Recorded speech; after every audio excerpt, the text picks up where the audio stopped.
मामलात में मुदाखलतदारी या कुछ वाशरूम की कुछ शिकायत आई या कुछ ऐसी बात नहीं आई। ये हमारा प्रूफ है कि हमने गवर्नमेंट ऑफ पाकिस्तान अपने सियासी लोगों की बात को रद्द किया, मुझे इस बात को पता है, लेकिन हमने मैनेजमेंट की बात को रद्द नहीं किया। हमने कहा कि हमने आपके साथ चलना है, आपके साथ रहना है, आपकी खिदमत करनी है, आपके ताबेदारी करनी है। गवर्नमेंट ऑफ पाकिस्तान हमारे लिए काबिल एहतराम है, पार्टी के लोग उनके साथ हमारे लिंक है, ताल्लुक है, वो भी हमारे लिए काबिल एहतराम है। लेकिन जहाँ असूल की बात आती है, जहाँ तौर तरीकों की बात आती है, तो उससे हटकर हम नहीं चल सकते। इसलिए हमने अपनी डिप्टी डीजी साहब चीफ एचआर सबकी बात मानी। पहले दिन हम धरना वाइडअप नहीं कर सके, हमारी कुछ मजबूरियाँ थी, उसमें हम माजरत चाहते हैं आपसे कि चीफ एचआर साहब तशरीफ लाए, लेकिन एक सब धरने को वाइड अप करना हमारे लिए मुमकिन नहीं था। तो थोड़ा सा वक्त चाहिए होता है। हमने जब आए तो चीफ एचआर साहब के आने ही की वजह से हमने उस सोच को बदला और उस पर मेहनत की और काम किया और अपने मकासद भी हासिल किए। जहाँ तक हम जाना चाहते थे वहाँ हमारे जब मकासद हासिल हुए और फिर मैनेजमेंट ने हमें यकीन दिलाया कि हम आपके रास्ते खुले छोड़ेंगे और इस इशू को हम बिल्कुल जो है ना रेगुलेटर कुछ इस्तेमाल नहीं करेंगे और इस मसले को हल करने में आपकी हेल्प करेंगे। तो हमें डिप्टी डीजी साहब पर बहुत एतमाद है। मुझे नहीं साहब, ये मैं कोई बात आपको खुश करने के लिए नहीं कह रहा हूँ, मैं अल्लाह को हाजिर नाज़र जान के कह रहा हूँ कि मैं नहीं, 4000 डेली वेजेस मुलाजमीन प्लस जो रेगुलर मुलाजमीन है वो भी हमें कहते हैं कि आप अल्लाह का शुक्र अदा करें कि आपको इतनी अच्छी मैनेजमेंट मिली, इतने अच्छे डिप्टी डीजी मिले। और ये मेरे ख्याल में कि फोर्स के लोगों में एक मिसाल है कि जिन्होंने आपके घरों को रोशन कर दिया और आपकी बात हुई और सिर्फ डेली वेजेस का नहीं बल्कि परमानेंट के लोगों के भी मसाइल हल करने में भरपूर दिलचस्पी का इज़हार कर रहे हैं और उसको आगे बढ़ाने में कहने के। तो ये हमारी भी खुशकिस्मती है। तो जनाब, उस पर मैं यकीन दिलाना चाहता हूँ आपसे कि धरने वाले दिन कोई शय पसंदी नहीं हुई, कोई जानबूझकर घटन नहीं बंद किए गए। हालांकि इस किस्म के प्रोग्राम में बहुत सारे प्रॉब्लम आते हैं। जब कोई हड़ताल होती है या धरना होता है तो जाहिर है कि एग्जाम स्टॉप होता है, तो उसमें प्रॉब्लम आते हैं। वही जो नेगेटिव प्रॉब्लम आते हैं वही आए, जानबूझकर किसी ने नहीं किया गया। अगर इतने बड़े एयरपोर्ट पर ऊपर एक तो वॉशरूम बंद हो गए तो उसको इतना बड़ा इश्यू बनाकर लोगों को सजा नहीं देनी चाहिए। ये तो बेचारे तंग आए हुए थे, किसी तौर पर मसलूज हुए थे। जब घरों में जाते हैं तो अपने बीवी बच्चों के साथ जब झगड़ा करते हैं, अपने वालिदैन के साथ जब झगड़ा करते हैं, नौबत घर उजड़ने की तक की आ जाती है। तो जब इंसान इतना घरों से परेशान होगा, इतना दुख होगा घरों से, अपने बच्चों के हाल देखकर बीमारियां, परेशानियां, कपड़े, ये चीजें बच्चों को पढ़ाना, तो जब उसके दिल से इतना प्रेशर होगा तो आपको कुछ ना कुछ तो करेगा।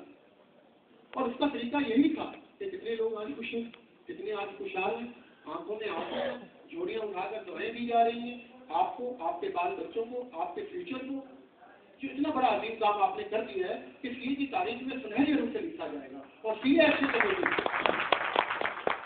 कमेटी खासतौर पर डिप्टी डीजी साहब आपका नाम, चीफ एचआर साहब आपका नाम और डीजी साहब का नाम सुनहरे रूप में अपनी तारीख में लिखेगी और सी की तारीख में लिखाएगा। और ये इत्तेहाद आगे जाके इंशाअल्लाह ताला बहुत अच्छे काम करेगा और बहुत अच्छे काम करवाएगा और डिसिप्लिन के साथ करवाएगा और जो तरीकेदार होता है रूल और रेगुलेशन में रहकर करवाएगा।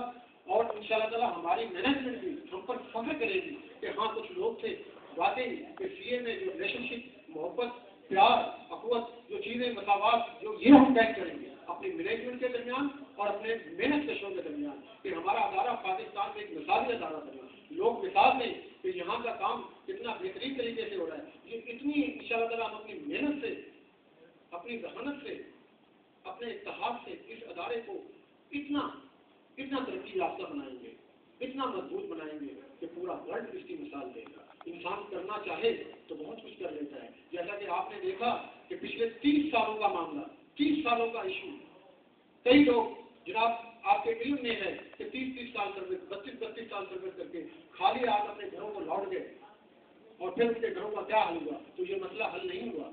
ये आपकी मोहब्बत, आपकी अनायत है कि इस इशू को آپ نے حل کرنے کے قریب کر دیا اور ہمیں یقین ہے کہ آئندہ آنے والے دنوں میں ان لوگوں کے ہاتھوں میں زندگی کے چراغ روشن چراغ ہوں گے. وہ لیٹر نہیں, میں تو کہتا ہوں زندگی کے روشن چراغ ہوں گے. یہ آپ کی بدولت. سب کام تو اللہ ہی کی ذات کرتی ہے, لیکن اللہ تعالیٰ نے اس زمین پر اپنے بندوں کو منتخب کیا ہے. کچھ لوگ ظلم کر کے چلے جاتے ہیں, ظلم کی داستانیں بکھیر کر چلے جاتے ہیں, اور کچھ ایسے لوگ ہوتے ہیں کہ سب لوگوں کی دعائیں سمیٹ کے چلے جاتے ہیں, پوری دنیا کی دولت سمیٹ کر چلے جاتے ہیں. اور آپ ایسی دولت لے کر جا رہے ہیں جناب کہ آپ کو زندگی میں اور زندگی کے بعد ہمیشہ یاد رہے گی اور آپ کے کام رہیں گی.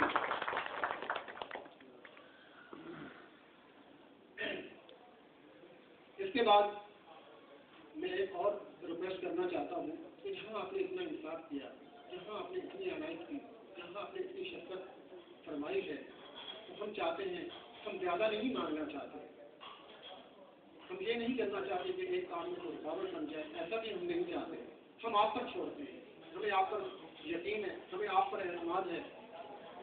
میں یہ کہنا چاہتا ہوں کہ ایک شخص سے, ایک ماں نے, ایک باپ نے اپنا پیٹ کاٹ کر اپنے بیٹے کو ماسٹر ڈگری دلوائی ہے, جب کو گریجویٹ کی سند دلوائی ہے, اور اس کے بعد 15-20 سال کا تجربہ بھی ہے, تو کم از کم اس کے ساتھ, اس کے اسٹیٹس کے ساتھ انصاف ہونا چاہیے. ورنہ وہ ساری کمپنی کا شکار رہے گا, مینٹلی طور پر اپسیٹ بھی رہے گا ساری عمر. کہ ایک ماسٹر ڈگری رکھنے والا شخص PG2 میں یا PG1 میں اس کو اپائنٹ کیا جائے اور زندگی بھر وہ آنسو بہاتا ہے, خوشی کے بعد پھر ایک اور سے غم لگ جائے.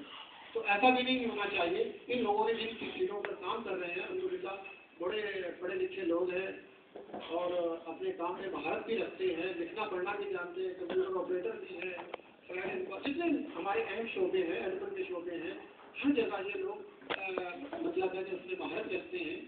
تو ہم آپ سے یہ ریکویسٹ کرنا چاہتے ہیں, یہ مینجمنٹ کے ہاتھوں میں ہے اور آپ کر سکتے ہیں کہ آپ زیادہ دیں, کم از کم PG5 تک ان لوگوں کو لے جائیں گے, اور چند لوگ جائیں گے, زیادہ بھی ہمارے ادارے پر بوجھ نہیں پڑے گا یا فائنینشیلی افیکٹ نہیں آئیں گے. زیادہ لوگ نہیں ہیں, 41 میرے پاس ماسٹر ڈگری رکھنے والے لوگ ہیں اور 375 کے قریب گریجویٹ کے قریب لوگ ہیں. تو کم از کم ان کے ساتھ جو ہے ضرور انصاف ہونا چاہیے, ان کا تجربہ بھی جو ہے. جی ہم آپ سے بہت ریکویسٹ آ رہے ہیں آپ کے پاس, باقی آپ بہتر سمجھتے ہیں, اللہ تعالیٰ نے آپ کے ہاتھ میں قلم دیا ہے اور انصاف دیا ہے, ہم صرف ریکویسٹ ہی کر سکتے ہیں. اور ہمیں امید ہے کہ آپ بالکل انصاف کر جائیں گے اور انصاف کریں گے. شیخ صاحب کا بھی موجود ہے جو ہماری ریڑھ کی ہڈی کہلاتے ہیں مینجمنٹ کی, اور ان سے بھی یہ 4000 خاندان, یہ جو سب لوگ بیٹھے ہیں, یہ 4000 لوگوں کے نمائندے بیٹھے ہیں, کیونکہ ہم نے ان کو بہت مختصر کیا ہے کہ تاکہ آپ آرام سے اور ہماری بھی آپ سے آرام سے بات ہو جائے. تو پورے پاکستان میں یہ اویئرنیس دی گئی ہے اور آپ سے بتایا گیا ہے کہ انشاءاللہ تعالیٰ مینجمنٹ نے ہمیں جو شفقت اور محبت کا جو انہوں نے ہاتھ رکھا ہے ہمارے اوپر, اور اس کو آپ اہم کردار ادا کر رہے ہیں. تو 4000 خاندان میں جو جہاں پہ 4000 چراغ روشن ہو رہے ہیں, ان میں ایک چراغ جو ٹمٹما رہا ہے جس کا نام غلام رسول ہے. وہ بیچارہ کبھی بجھتا ہے کبھی جلتا ہے. تقریباً 1 ماہ ہو گیا اس کے آڈر ہوئے, لیکن ابھی تک ان کی جوائننگ نہیں لیتے. ہم نے کہا کہ دیکھیں کچھ مسائل ہوتے ہیں مینجمنٹ کے ساتھ, سیٹلمنٹ ہوتی ہے تو تھوڑا, لیکن پھر وہ بیچارہ اتنا پریشان ہے کہ صبح سے لے کے شام تک بھوکا پیاسا آ کے بیٹھ جاتا ہے. کبھی ہمارے پاس ہوتے ہیں تو ہم کھانا کھلا دیتے ہیں, لیکن دھوپ اور گرمی میں بیچارہ ادھر ادھر گھومتا رہتا ہے. تو ہم آپ سے درخواست کرتے ہیں کہ کوئی اتنا بڑا ایشو نہیں ہے, تو اگر اس کی بھی جوائننگ ہو جائے تو اس کا بھی چراغ جو روشن ہو جائے, اس کے لیے درخواست کرتے ہیں. تو آخر میں یہی کہوں گا کہ سی ایکشن کمیٹی کی جانب سے وہ تو الحمدللہ جب ہم پرماننٹ ہو جائیں گے یہ بھی شکایت ختم ہو جائے گی کہ سی ایکشن کمیٹی نہیں ہونی چاہیے, وہ آٹومیٹک ہی ختم ہو جائے گی, لیکن اس کا کام ہمیشہ جو ہے وہ زندہ رہے گا. تو ہم کبھی ایسا کوئی حرکت یا ایسا کام نہیں کریں گے جو مینجمنٹ کے لیے مشکل ہو, یا ان کے کام میں ہم کو مداخلت نہیں کریں گے, ایسی بات نہیں ہے. ہاں ہمارا حق ہے کہ فیوچر میں جا کر ہم کوئی پلان کریں, لیکن اس کا ابھی وقت بہت دور ہے. جب وقت آئے گا تو انشاءاللہ وہ بھی قانون کے دائرے میں رہے گا, فیوچر میں ہم آئیں گے.